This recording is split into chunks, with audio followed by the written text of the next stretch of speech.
1913, the year the federal income tax came into existence. Woodrow Wilson was inaugurated as the 28th U.S. president. Unemployment was 4.3%, and a first-class stamp was 2 cents. This was a time of change within government, business, and the nonprofit sector. Corruption was growing in government, and this brought about the efficiency movement.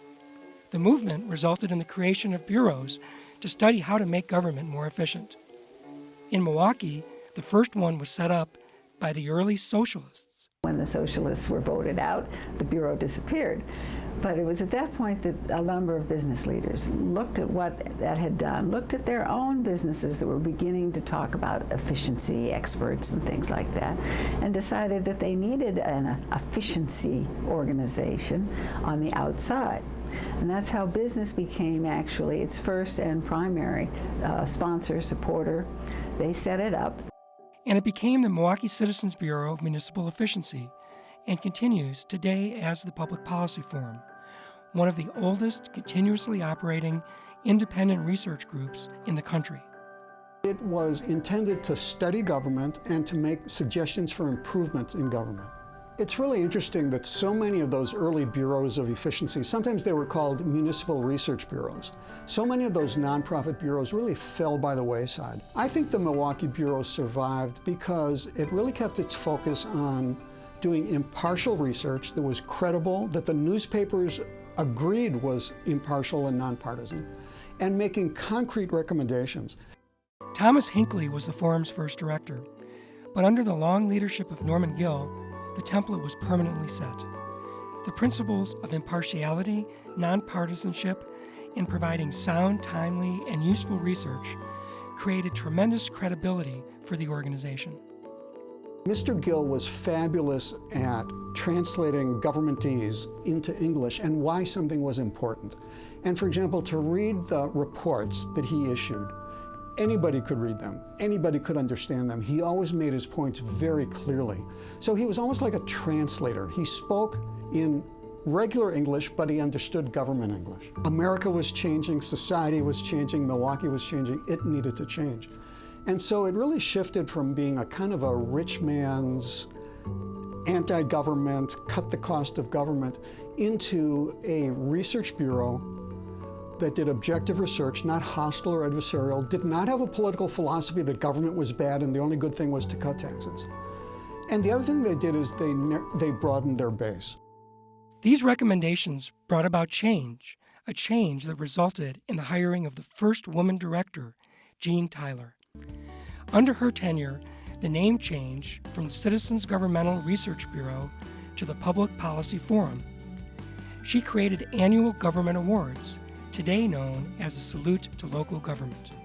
The agenda of the forum is very heavily driven by what this community, meaning for us now, the greater metropolitan area, is looking at. What's in the newspaper? What are people concerned about? Where would information, in other words, be useful so that people could take it and could use it in some fashion? So there's always a moving agenda along with the staples of what are we spending, what are we getting for our government dollars. David Meissner headed the forum when it was going through a reorganization. He renewed a focus on getting grants for research, and that research included controversial issues like school choice, regional transportation, gun violence and regulation, and housing discrimination in southeastern Wisconsin.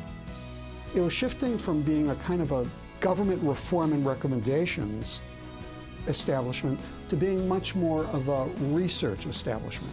Much more, we'll give you the facts. We're not going to take sides. We don't have an ideology. But here are the facts. Everybody should make a decision based on the common set of facts. And so I think Dave Meissner deserves credit for helping navigate the Bureau between its old identity and its new identity. Jeff Brown saw his role as director as trying to strengthen connections regionally in producing high-quality research to help governments make intelligent decisions. We focused very heavily on regionalism, and the whole idea was to try to bring our region, which is really split apart, bring it together, to work together toward common goals, toward economic strength. And today, On the 100th anniversary of the Public Policy Forum, the unbiased research continues. What we have tried to do is take a detached, non-political, but expert look at the finances of our local governments, ranging from the county to the city to the sewerage district to the technical college system to, of course, Milwaukee Public Schools, and just try to lay out facts for policymakers and for citizens to describe in a very apolitical manner why they're facing the challenges they face and what some of their options are. The Public Policy Forum doesn't advocate for specific legislation. It researches and presents the facts as a way to improve decision-making by government officials. I think it's changed a bit in the sense that early on it was more a government watchdog. There was much more close monitoring of the operations of government. Now, I think that the Public Policy Forum looks at broader issues, and in addition to monitoring governmental entities and trying to assist them and make them better, it also looks at ongoing issues of a larger scope, tries to identify those issues, provide information on them, and help governmental entities solve those problems. I think it's essential that we look at all policy issues with the facts. And too often we don't. We look at it through the prism of our own opinions or our prejudices. And I see the forum as an honest broker to really make sure that we're using the truth in order to make a decision. I use it as a business person to understand what's happening in my community. I think that it's in everyone's interest, in all governmental entities in this region, to have a watchdog who's looking at the performance of government, who is providing nonpartisan, objective issue analysis, and who can act as a prompter to try and make sure that our community's resources are well spent and that government is operating efficiently. It's not easy to remain objective. It's not easy to remain nonpartisan. It takes devoted people. It takes people with intellectual capacity to do great research. People who are willing to do it for less pay than maybe they might earn somewhere else. And the Public Policy Forum is fortunate enough to have a lot of those people and have had them over the years. We're one of the very, very few in the United States blessed to have someone like the Public Policy Forum acting on our behalf. For the story on Milwaukee's Public Policy Forum, read Just the Facts, the 100-year history of Milwaukee's Public Policy Forum by Jeff Bentoff.